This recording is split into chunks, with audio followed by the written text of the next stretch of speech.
Hello, hello, hello again, everyone. It is that time. It's Friday afternoon here in Southern California. It is Friday evening over there on the East Coast. It is late Friday in Europe. It might even be Saturday, depending on where you are.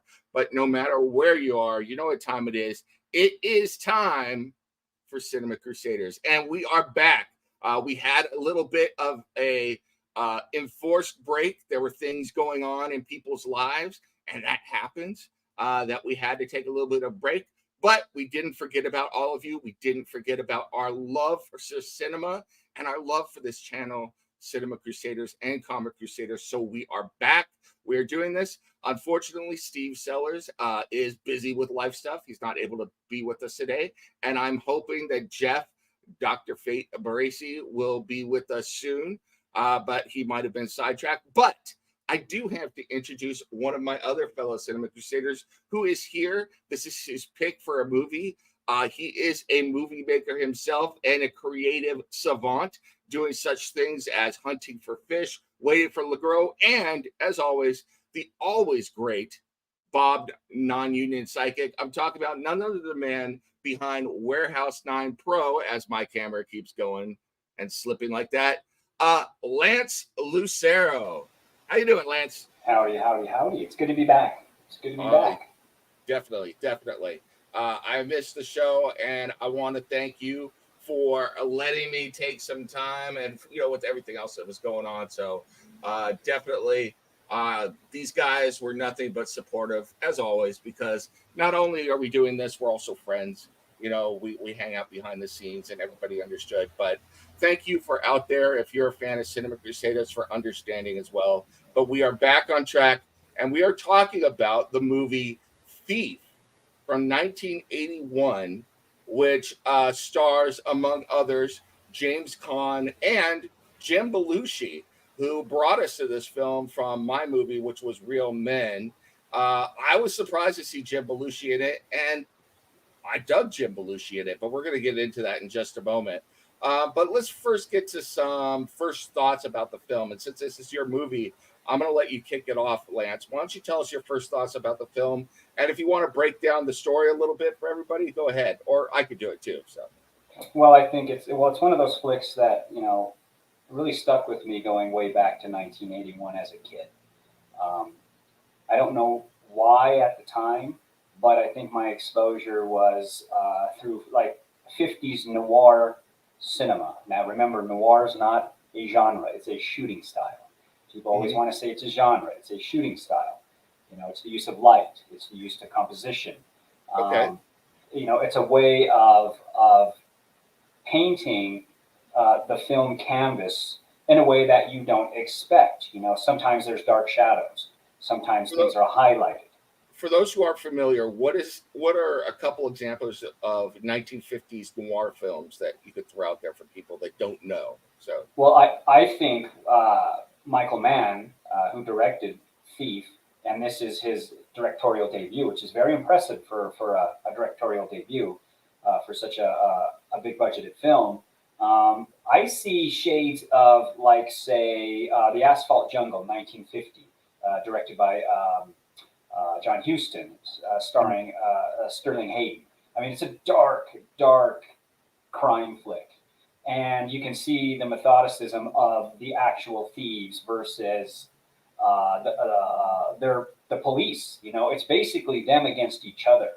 And that darkness is darkness in the story transcends to the actual shooting style. You can see that with single source lights on a table in a restaurant and things falling into blackness in the background. Same thing with apartments. Even when the heist begins to happen, you can see the dirtiness of what they have to get their hands into. The technology of the times, the alarm systems of the times. Being really a technician as a thief, I see that movie in a lot of The Thief itself. The Killing, 1956, Stanley Kubrick. Same thing. It's Sterling Hayden is in that as well. Ripping off the racetrack, And that's where you get the iconic clown masks that Christopher Nolan took for The Dark Knight. You know, Mhm. images taken directly out of that noir film. Now, what's interesting to me is, I see these. To me, I see these two films a lot in Thief. But taking it a step farther, you have the French New Wave of the 50s, like Rafifi, 1955. Now, French New Wave to me basically means they were looking at what American filmmakers were doing and they were saying, we want to do that. How can we do that over here? And Rafifi, a diamond heist movie, is a reflection of that. I think it's noir without them really thinking it's noir. Its shooting style. I mean, there's a heist sequence in Yep. that film that lasts like 30 minutes with no dialogue, Do you just think imagery. that do you think that Public Enemy Number One with James Cagney or The Maltese Falcon with Humphrey Bogart are noir films? Yes, I would say more the Maltese Falcon because it Okay. hinders more on mood than it does, the violence or the over the top element shootout or whatever. I think I think a lot of times the noir style helps, in a way to subdue the story. If you're not going to have a shoot 'em up all the time or all these big action sequences, I think the mood needs to be set. And once that mood is set, I think that's what helps translate the story a little bit better because just the imagery alone is fun to watch. And Mm. Thief is one of those movies that's just beautifully photographed for its time. I mean, the wet streets, the street lamps, um, all the heist sequences with no dialogue. Just you see the men at work. It's basically the story of a thief who's trying who's trying to have a normal life, but he'll never have it. He'll just never have it. Yeah. And that's the sacrifice. So let's get into that a little bit before, since you went there, let's talk a little bit about that look, about the film, about the cinematography. Now, one of the things we talked about briefly before we came on here on to go live with the show was I mentioned that this film definitely had uh, that cop or that crime look from the 70s and the 80s that I loved. Shows like Starsky and Hutch, shows like the streets of San Francisco. It had that dirty, even the Dirty Harry movies, had that same kind of look.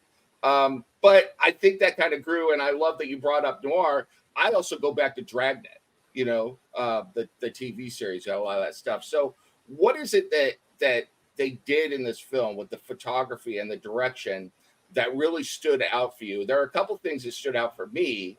Um, this is definitely a Lance film. It's gritty, it's dirty. When I watch the opening scene where he's breaking in, and when I watch the like the bookend scene where he's doing another break in, there are no slick shots here. There's no pulling punches.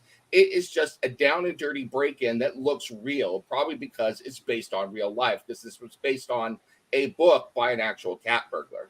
So what did the director do to bring that to life, though?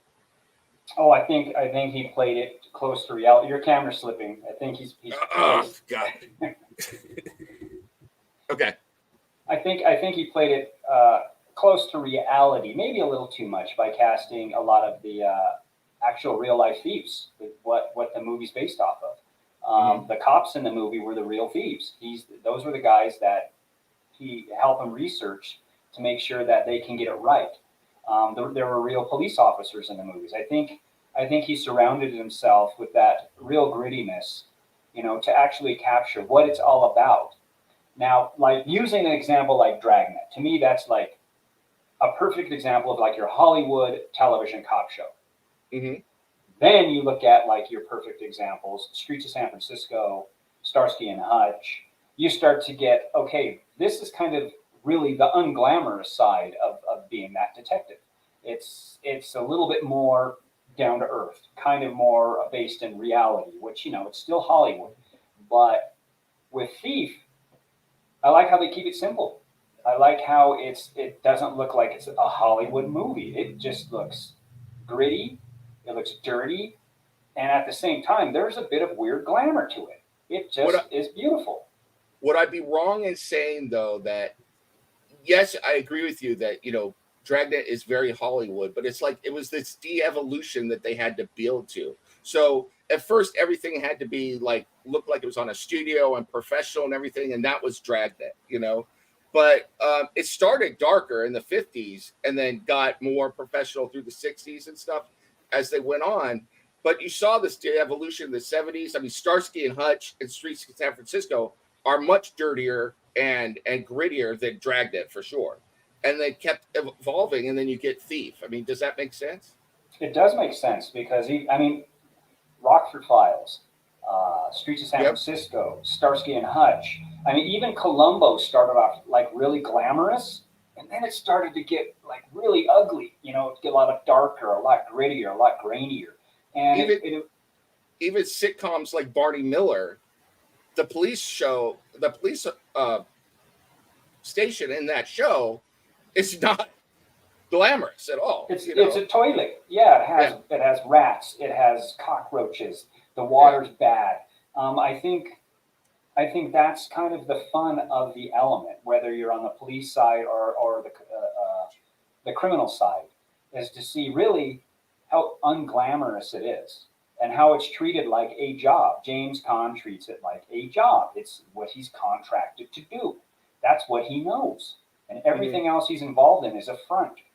So I think that's what's interesting about the story. I mean, is he an anti-hero? No. Is he a hero of any kind? Not really. You know, he created his environment.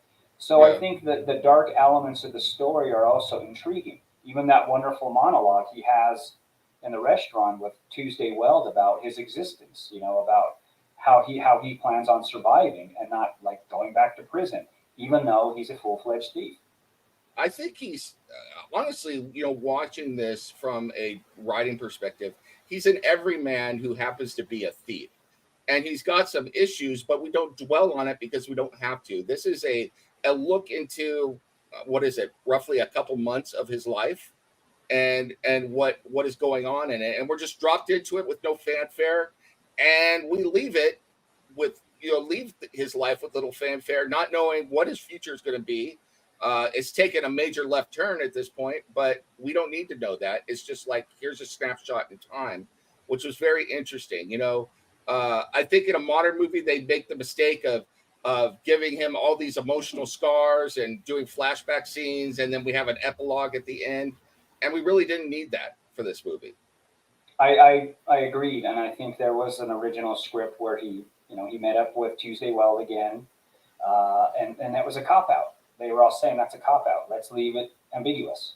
You Hmm. know, where does he go? He destroys everything, um, Yeah, and I think that's the way to end a movie. Sometimes it just doesn't need anything more. I Keep it think that simple. we have talked about this in other movies, and I think this is a great example of um, stories don't always have to have a happy ending, and they always don't even have to be wrapped up. It's just when the story is done, the story you are telling is done, end it.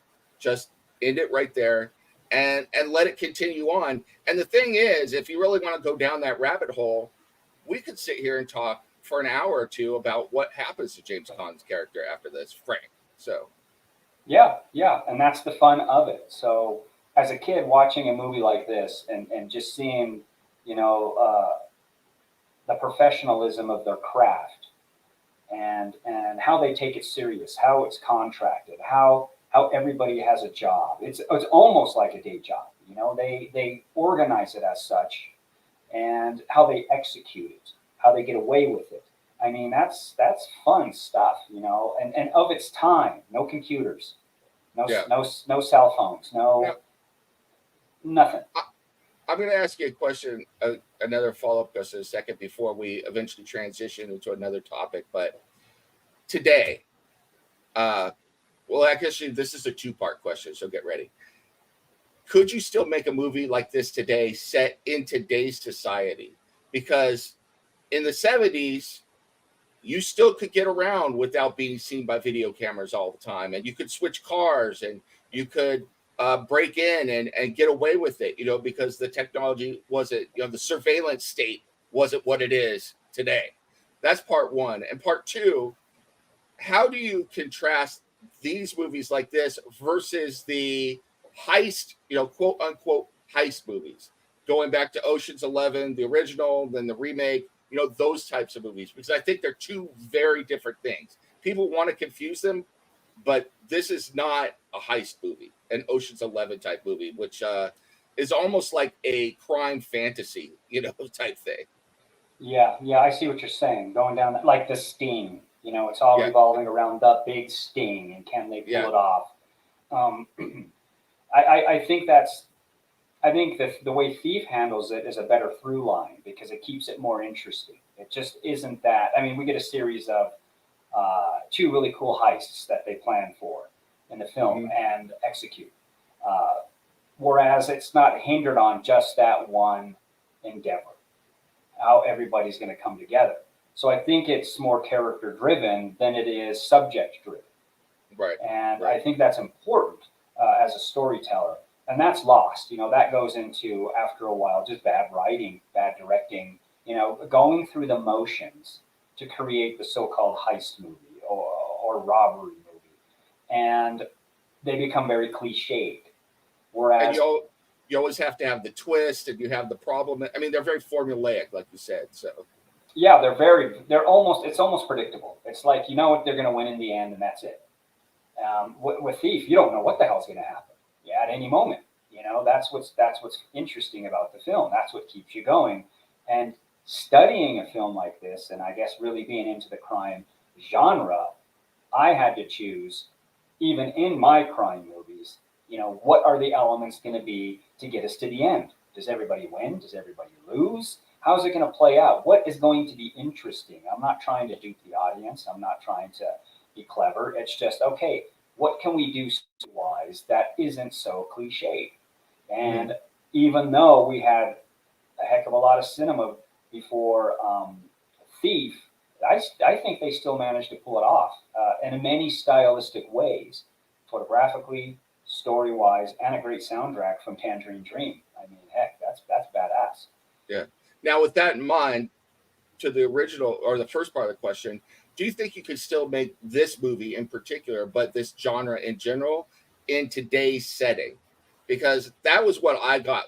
That was what I was thinking about when I was watching this movie. Is like, I don't know how I could write that in today's setting. So It would have to be pure fantasy. I don't think it would play out right. And with computers and cell phones ruining storytelling nowadays, that's the trope. People go to computers and cell phones, the internet, and movies today. They don't know how to write. They don't want to write. They don't want to be creative in their writing. They want to use these quick tropes to get them somewhere. It won't work. I don't think it'll work today. You'd have to go back in time to do another Thief. Whether it's 80s, 70s, 60s, whatever. You got to go back in time because today I don't see it playing out, especially for modern yeah. audiences. Well, They're more comfortable seeing a person even on screen with a smartphone in their hands as they are the person. plus I think just the modern setting just doesn't lend itself to this particular type of movie. I think the amount of stuff that you would need to do to maintain your anonymity and get away with these types of things, it would start to border on a heist movie because you need a tech professional, you need a computer guy, you need a hacker, and pretty soon you've got the whole team and you're right back to heist movie. So I think it would be very difficult to do writing wise. So kind of similar to the demise of the mafia, they thrived on don't come get me if you're a mafia guy out there, but they thrived on anonymity and being able to be street level and have some level of cover within the neighborhood and everything. But the more that you expose that type of thing, and the more that the state has the ability to tap your phone and look at your phone records and look at your social media and all the other stuff they have, that kind of thing starts to go away, for good or ill. But you know, it is what it Yeah, is. yeah, yeah. So that's why I think this is a great film that's a slice of time. Yeah, Especially 1981. I mean, that's a very poignant slice of time, yeah, and and to photograph it as such, it was daring. It does not look like a Hollywood movie, but it is very spotless. It's a great looking film. no, it really is kind of a. I was trying to put it in a historical perspective and thinking back to 1981, but it really is. kind of the last of a dying breed there. I'm thinking about Death Wish. The Charles Bronson movies had that look. But as we get into the mid 80s, we started getting into, dare I say, like the Touchstone era, where The everything, hair, the makeup, yeah, the 3-point lighting, everything is absolutely perfect, which has its own merits for the subject matter. But I will say that I think Thief for 1981 was modern noir. That was mhm, it for me. A lot of very, people want to scream Blade Runner. I'm not even going to go there. Nope, it's Thief. And after that, I can't think of a film. Maybe Fight Club, 1999, and that's it. see, I don't want to go down this rabbit hole completely, but I really don't understand people that call Blade Runner noir either. I think that the only reason people think that is because the original voiceover from Harrison Ford in the original theatrical cut, that is pure dystopian science fiction right there.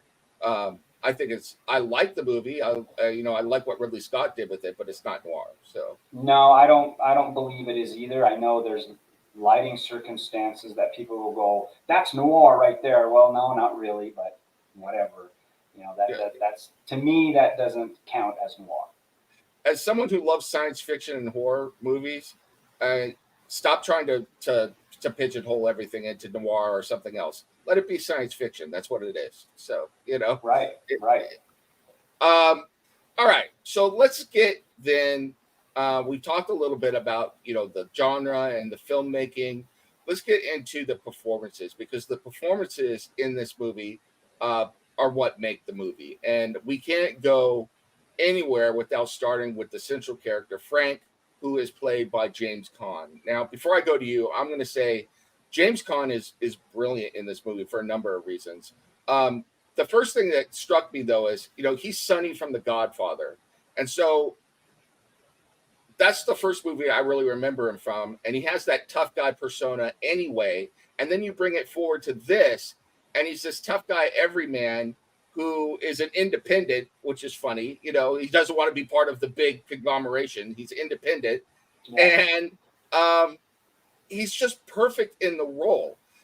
He's not a psychopath, but he's not afraid to use violence if he needs to. I think he's a sociopath in his own way, but he's a functional sociopath.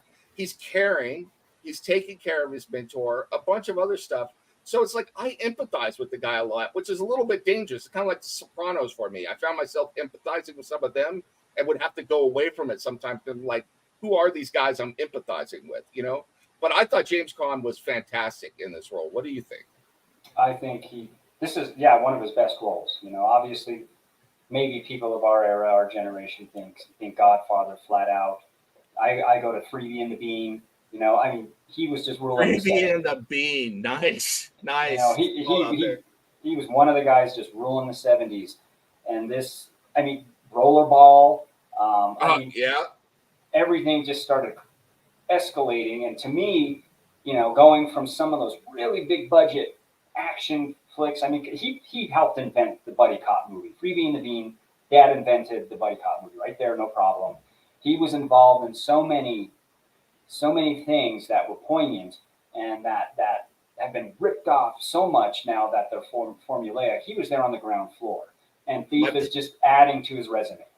my parents loved Freebie and the Bean, and got me turned on to that movie when I was very young. So That's a heck great yeah. film. Great film. Yeah. Well, and also he wasn't he in Misery? Yeah, Misery. Yeah. He was good at that, and he plays a completely different kind of role than what you are used to him in that. But I felt for James Caan. I mean, he never had any of these heartfelt soliloquies. He wasn't, exposing himself emotionally at all, except for the one time. There's one scene with Tuesday Weld where he talks about his time in prison, but even then, he's, dare I say, manly about it, you know. But you could tell he's hurting and he's looking for something. He wants a normal life, and it's all tied up in that scene at the end where he blows up the spoilers, everybody. He blows up his auto dealership and throws the collage he made for his roadmap for his life out the window. You know, Yeah, I mean it's well, he's a good actor. It's I wish there in the modern age there were more of them, but you also got to give them good material. And he's a Mhm. guy that can take that material seriously. And he commits. He can do comedy. He can do drama. He Yeah. can play a victim like in Misery. He did it all. This guy has a stellar career. And it's kind of funny too. Even like Bottle Rocket. Remember Bottle Rocket? He's the thief in Bottle Rocket that dupes everybody. I'm not going to say he was typecast after a while, but if you can get him to play another role like that, why not? He's just going to knock it out of the ballpark. Um, Yeah. but yeah, he's great. He's an actor that's got a resume that goes way back and is worth watching. And the thing is, we talk about these movies and we do these retro reviews all the time, but he had a lot of contemporaries that were right there with him. And I think that's one of the things that we are missing now is that Hollywood picks and chooses its favorites and elevates them, but they don't elevate contemporaries to go with them. And so you get the same actor or actress all the time, and they don't have strong supporting casts, all the time. And so they don't have a deep pool of people to call on for whatever reason. I just don't think they try hard enough. I don't Yeah. think they get it. I mean, look at it. Willie Nelson comes out of nowhere in Thief, and I didn't expect him to sing a song. No, he was just his James Caan's mentor. He was Frank's mentor that he was trying to rescue. That's it. Which was amazing to me because when I saw him on there at first, I was like, is that Willie Nelson? And I looked at the IMDb. I'm like, holy crap. And I'll be honest with you, I don't know if it's Willie Nelson's natural talent or if it's direction or it might be both, but he's very believable in the scenes he's in. I think he's in two scenes total. One is a very small part when he's dying, but the scene in prison is good. It is very, very good. Yeah, and it's funny how it works out. It's like wow, that's Willie Nelson. He was already a household name, but he's not singing a song. He's just playing a part. And I think that's where Hollywood goes wrong. Nowadays, if they put a musician in the movie, they want them to sing. They want them to do something to help promote that hit song, that whatever corporate tie-in it is. But this, no, there was nothing to do with that, and that's what was so awesome about it. And I will say this: the best example of that I can give in recent memory. I don't know this guy's music, but Ed Sheeran was in Game of Thrones as a Lannister guard, and he was perfectly acceptable as a Lannister guard. In fact, he was good. The speaking parts he had, and then they had this Lannister guard sing a song. And it was like, no, that's not it. Right. So um, now another character here is Tuesday Weld plays Jesse, and this took me back to another movie that you have turned us on to. For some reason, Tuesday Weld's character Jesse gave me a Barfly vibe, um, and it brought that element of Barfly into the movie. It's weird. I don't know if you're doing this on purpose. I think you are secretly invading my mind, but your movies are stacking on top of each other with me and building my cinema knowledge and seeing all this stuff. But what did you think of that? Well, once again, great pick. I mean, you look at movies like The Cincinnati Kid. You know what I mean? Steve McQueen, what was that, 68, 69? Shit, I don't know. With Edward G. Robinson. It's now a gambling movie. Mhm. And she knows how to grab these roles of characters that that aren't pathetic. When you think they should be, they're not pathetic. They don't. She doesn't play a role pathetically. It's like, no, this is the woman making her own choices and thinking that maybe she has a choice at happiness as well. But really, you can't take the meat eater out of the lion. You can't do that. These Mhm. are imperfect characters, imperfect people. And if it was any more glossed, if she played it any more glossed, it would have ruined the movie. Just like if Faye Dunaway played it any more gloss in Barfly, it would have ruined the movie.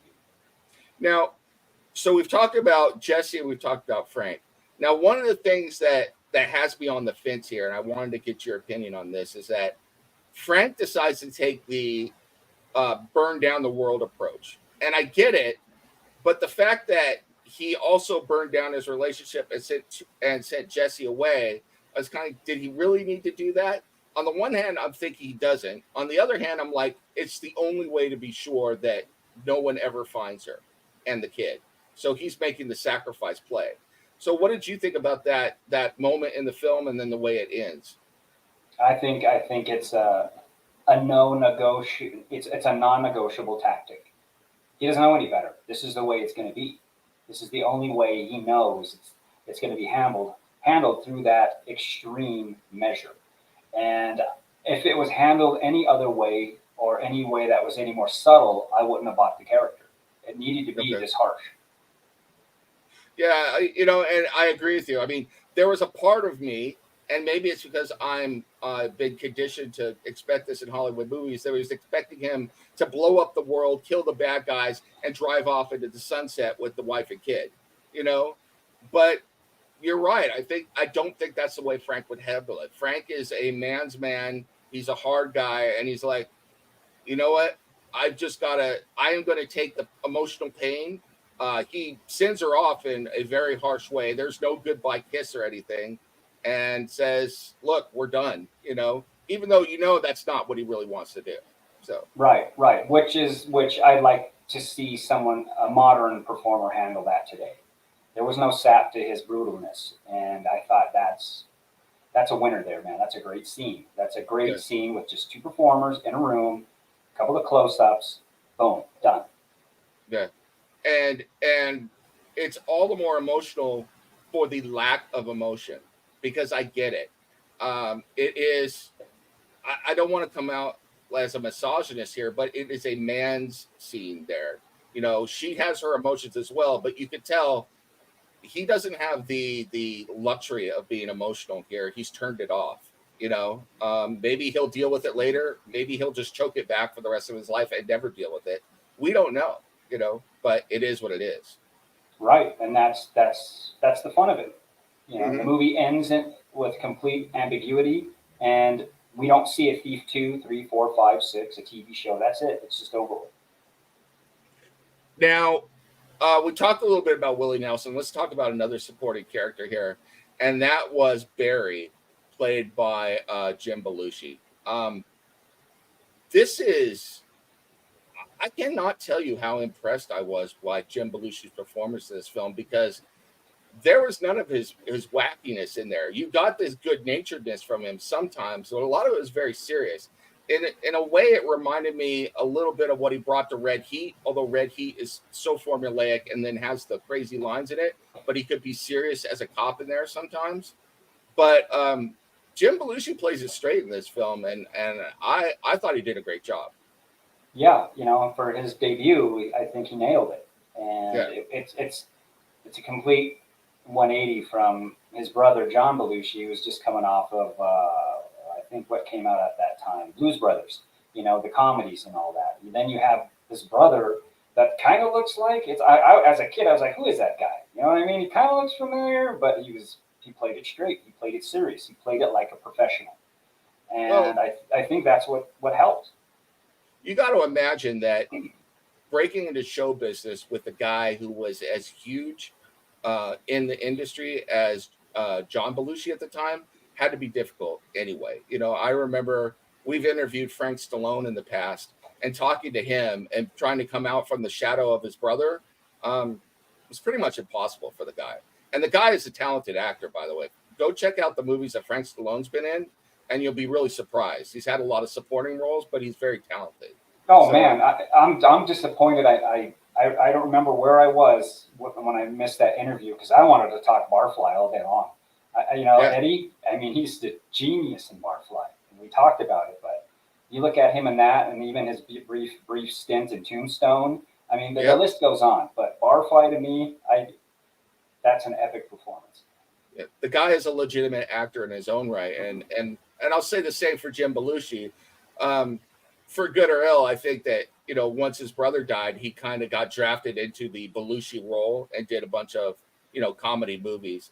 And some of them I've liked, and some of them I thought were just a paycheck that he got. But it is what it is. But I think he's a very talented man, and you can see it in this film for sure. So, Oh, it's a great way to start your career. You know what I mean? yeah, It's a great way to kickstart something, and this is what this movie did for Michael Mann, for Jim Belushi.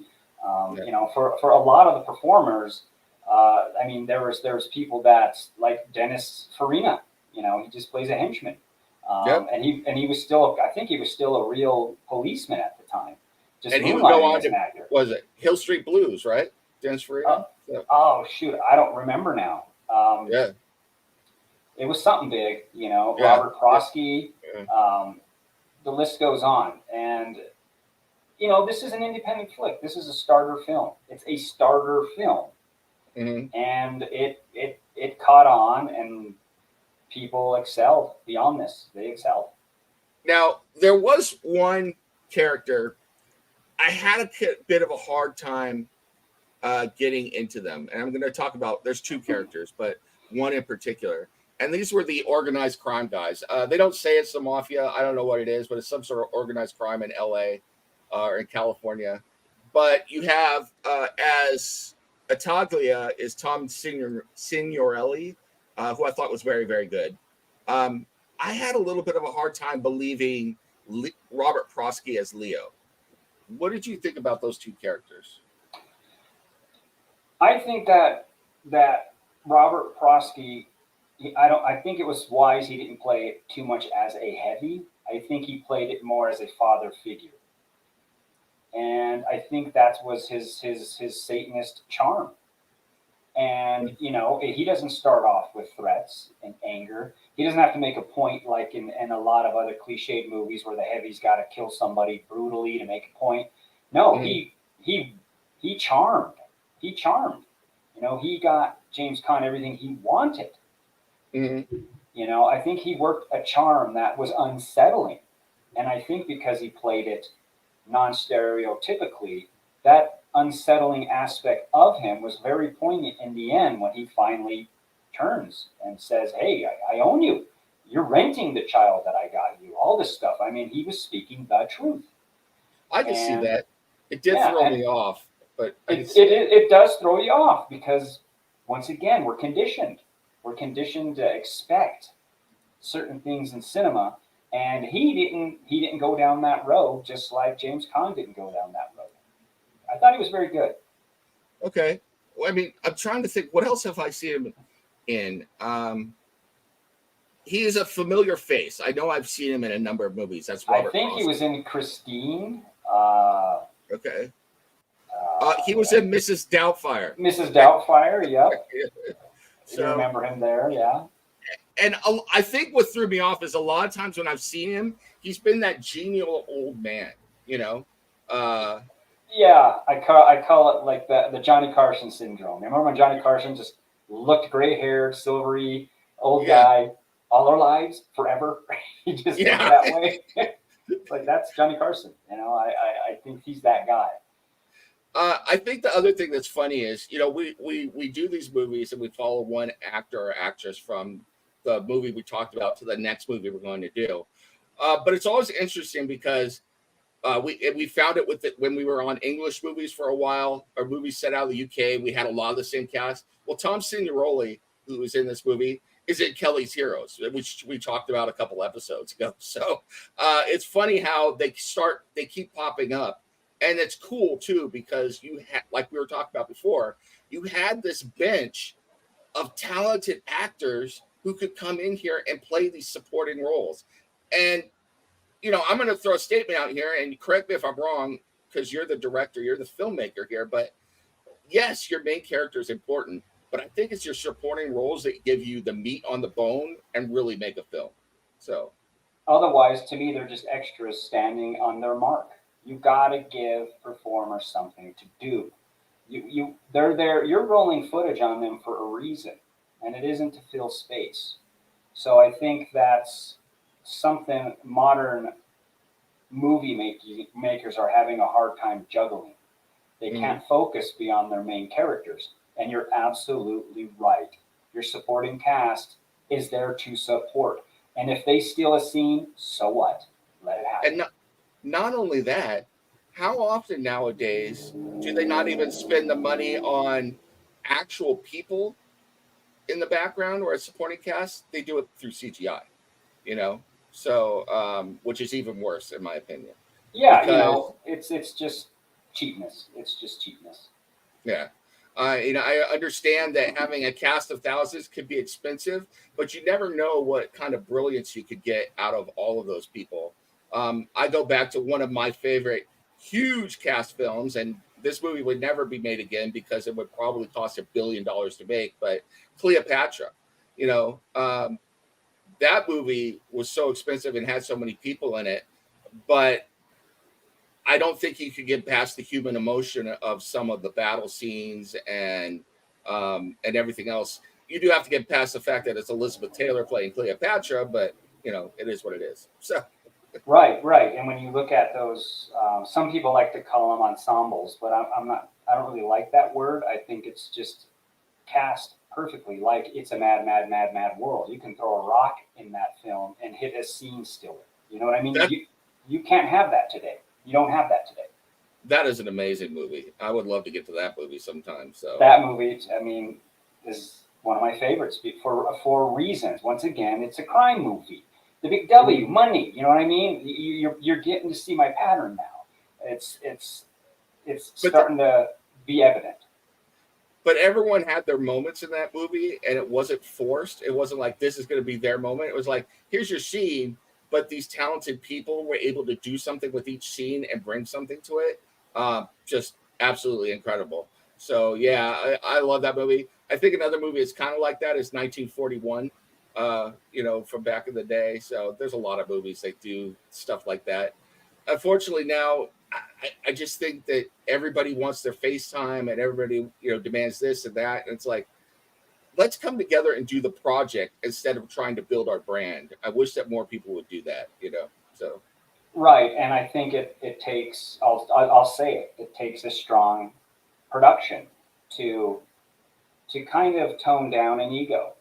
I mean, to tell performers, all right, you're going to have a scene with this performer. Don't let him take it away from you. That's all I'm mhm. saying. Don't let him take it away because in the editing room, if he's taking it away, if she's taking it away, I'll edit around them. Don't let them do that. So that's so an eye opener for a performer. so something tells me if you were negotiating a contract with a performer, you would never give them approval on final edit. So No, never. And I don't even know if a studio would give me, approval on final edit. I'd have to go to the corporation and the committee. You know what I yeah. mean? So, but it is one of those things where sometimes a film can change based upon the performance of other people. And I'd say so be it. Let it happen.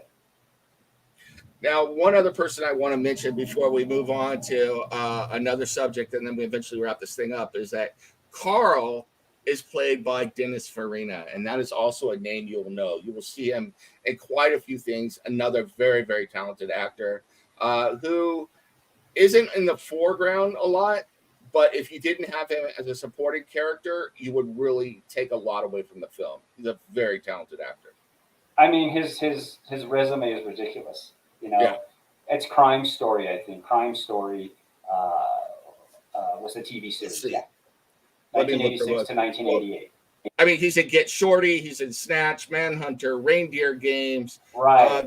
The list just goes on and on. The guy is Midnight Run. quintessential. Yeah, I mean, the Mod Squad. He's at Saving Private Ryan, Bella Mafia, That Old Feeling. Bottle Uh, Shop. I mean, the yeah, guy.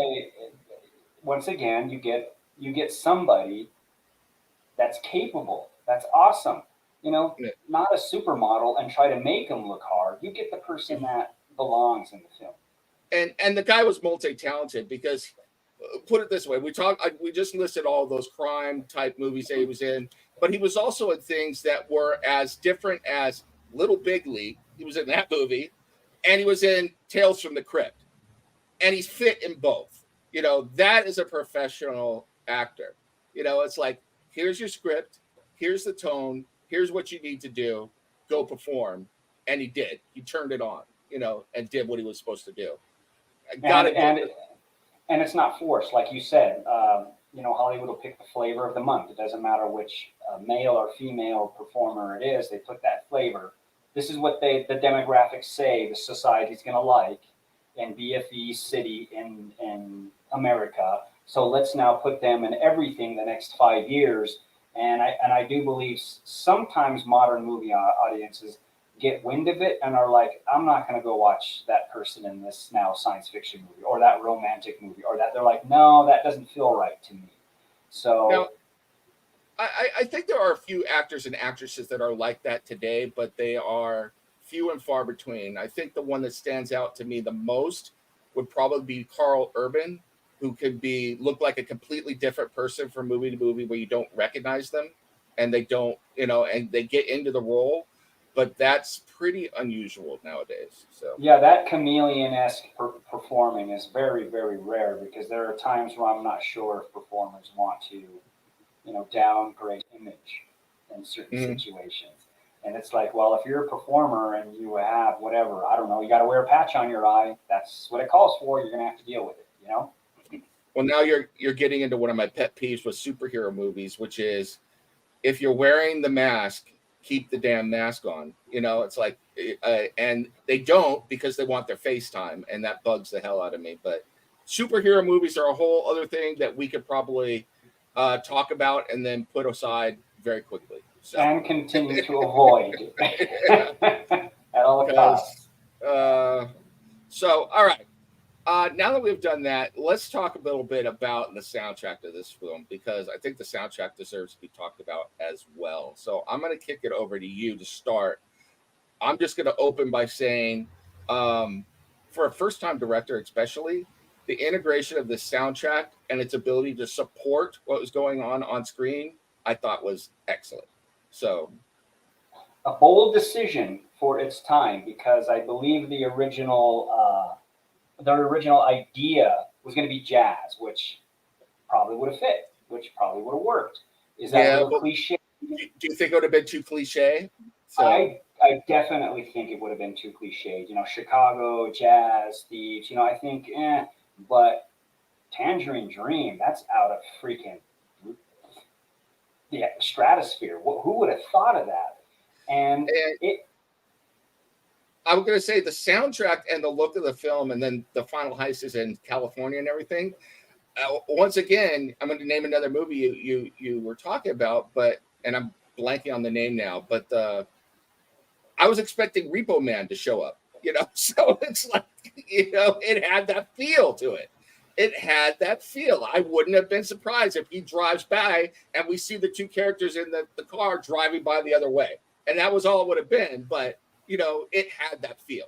it has, well, yeah, that's Robbie Mueller. I mean, to me, one of the best cinematographers on the planet. And I try to study everything that he shot because at an independent level, he keeps it simple. He keeps it absolutely simple, but all his imagery is poignant. Mhm. And it's the same with Donald Thorin for Thief. I mean, the guy shot a lot of great looking noir movie, great looking movies with noir aspect in it. The shooting style, he does gritty, he does glamour, he can do a lot of different things. And I mean, that's what you want, somebody that's photographing things. But of that era, I mean, he turns around and does An Officer and a Gentleman, which is kind of a gritty romance. You know, Mhm. it looks great. The original Bad Boys with Sean Penn, and Isai Morales. That's a very gritty, very gritty prison movie. Then you get into he did Purple Rain, a music video movie. I mean, Yeah. that's talent. A director of photography transcends. A good director of photography is like a good performer. If you say we're going to do a western next, that's going to look completely different than the film before, but it's going to have a vibe. And photographically, that's where video fails today. It fails. You cannot shoot a thief on video. It would have But looked like garbage. but back to the music here. I thought that the music, like I said, supported what was going on. And a lot of times what's going on is understated. It's human drama. And so instead of stepping on the people with some belting rock anthem or, some over lively jazz, with a clarinet that is reaching for the sky, we get something that is supporting them. That, dare I say, I mean, I don't want to be too artistic about it, but it's almost like it's building ground for the actor and actress to be able to stand on and perform on. You know, um, Yeah, I mean, it's techno. You know what I mean? It's mhm. techno. but but it works. It works It for the works. time. It works for the setting. It just works. And yeah, I gotta apply. I love soundtracks when they're good, and I hate soundtracks when they're bad. And I've seen a lot of examples of both over the years, and this was a good one. So Yeah, it was a trip. The images are burned in my mind at the beginning of the film. Just the robbery, the mhm. drill press, the goggles, the lighting, the extreme micro close-ups. It's just a guy breaking into a safe, but with that soundtrack accompanying it, it's epic. It is Yep. like some kind of scientific operation. It's like he's the Oppenheimer of thieves. The soundtrack transcended this movie to a different Yeah. level. I Any mean, other kind of a soundtrack, I don't think it would have worked. let's think about it. If you took the sound away at the very end of the film, we're treated to about 3 minutes of all the excitement of a plasma torch burning through metal. That's what we see. But because of the way the soundtrack works, you're on the edge of your seat, you know? Yep. So it's really good. Now, before we wrap this up, I've got one comment I'm going to make, and I want to see what you think about it. So, there isn't a lot of stunt work in here, but there is at the very end a shootout scene. I'm going to say first off that I thought the squib work on that was fantastic. They did a great job. However, the version of Thief I watched was upgraded to 4K, Mm. um, HD quality, and I was a little upset that I was watching it like that and not in the original resolution for this reason. And this is what I wanted your comment on. I know how difficult it is to get squib work right, and I thought that the effects were great, and the blood work was great, and the splatter behind because they had a squib vest on the back to do splatter for behind from gunshots and everything. But in 4K, it ruined all that hard work because I could tell exactly how fake the blood was, and I could see the crease where he was wearing a squib vest. For, specifically, Leo's character at the end, I could see the squib vest, and it took away from my enjoyment of the film. So, what do you think about that? Because we're taught that higher resolution is always better, but I don't know. Well, film has a very high resolution. Yes, there is grain structure. Now, this is the complaints, and I don't want to go off on a tangent, which is happening with like the new James Cameron stuff, which everything looks just like plastic. And Mhm. and guess what? Aliens was shot in 1986 with the film stocks back then, the lenses, the film speeds, whatever. And it's a gritty, awesome science fiction movie. You try to turn it into an HD video, it kills the mood. You don't need to see every strand of hair. Things can fall into darkness. That's Yeah. the photography of it. And when you add the shadows and the light, like they do in Thief, I think I'm going to say it, sometimes I think the modern technicians doing the coloring, um, they're overdoing it. Just like when we talked about The Searchers, I'm like, what is this movie? It looks like it's a CGI movie. Who colored See, this movie? It looks terrible. I didn't even So think about it that way, but one of the things that threw me off is that the blood in the version I was watching at the end was too bright red, just too bright red, and that might have been the color. So, and you know what though? I mean, in the day, I mean, I have the Blu-ray version, the Criterion Blu-ray version, which is I don't know, probably 2K, which is just fine. 4K does work. 4K is fine. It's good for 35 film. 4K is the standard that well, I'm glad there's now a standard set. You just can't have crappy video and say you're a movie maker. You got to have at least 4K for distribution. It's got to look good. Obviously, you can get away with 2K if it's professionally photographed. But the thing is sometimes they over sharpen it, and when you over sharpen it, you kill the lighting scheme of the film. You kill it. You kill it. That's not the way it's supposed to look. Well, I think that's why I saw the squib vest, because they probably over sharpened it, and then it added a shadow on something that probably was imperceptible before, and so I could see that he was wearing a squib vest underneath. I mean, I knew he was anyway, but when you see that, if I didn't know better, I was thinking he was wearing a bulletproof vest. But because I know it's a stunt and he gets killed, it's obviously a squib vest. So Right, and that's a danger zone we're entering now in the modern age. So there's going to be a time where we're not going to know what the original whatever movie looked like because some modern technician got a hold of it and tried to make it look like HD because that's what they think people want. Um, yeah, we're entering a deadly area, and it's frightening to me what's going to happen in the future, who's in control, and how art is going to be destroyed. Uh, but that's just one example. I think Michael Mann's alive. He should have known better than that. He should have been there to say that doesn't look right. That's not what my film looks like. But he's another one of the old guard that's switching to video, yeah. and See, whatever. and this is why I wanted to bring it up, because after I watched that, my first thought was I wish I could have watched an original cut of this film because I would like to see what it looks like. You know, I don't mind watching old film with whatever imperfection it has. I like watching old 1930s films original, just the way they are. So, Mhm. but that's just me. Well, there's Um, a way to remaster old stuff and retain its original look. There's a way to remaster, and it's a craft like anything else. And I think it's a craft that's being lost because now we don't have the filmmakers and technicians that we had going back now 20 years. They're old, they're dying, they're going away. It's up to us now to try to preserve this. So that's what me and a lot of other film colleagues are trying to do with film today. We're trying to preserve it.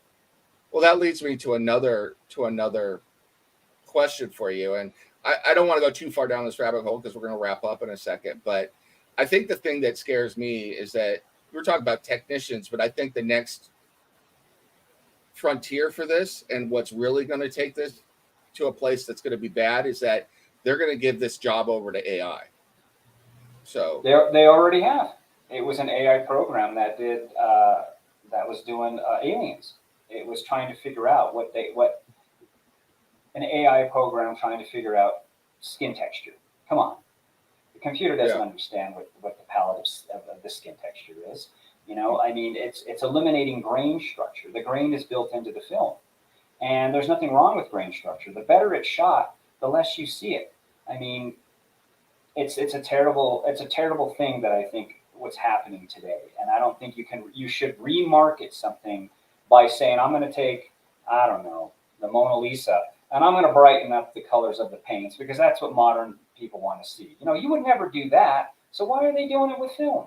Why are they doing this? You don't take a Rembrandt, a Renoir, and say, "Oh, I'm just going to recolor it. I'm going to do this because I think modern audiences will like it better." So yeah. why is film the exception? Why are they ruining it? I have no idea why. Definitely. All right. Well, I think we're going to go ahead and wrap up there. I am not sure who is picking the next movie because we had kind of gone a little bit out of order. So I will get back to everybody, but we will be back next Friday with another episode of Cinema Crusaders. I want to say once again, thank you to all of you for tuning in to us. We've got a good audience watching us right now. Thank you, everybody watching on Facebook, YouTube, and X.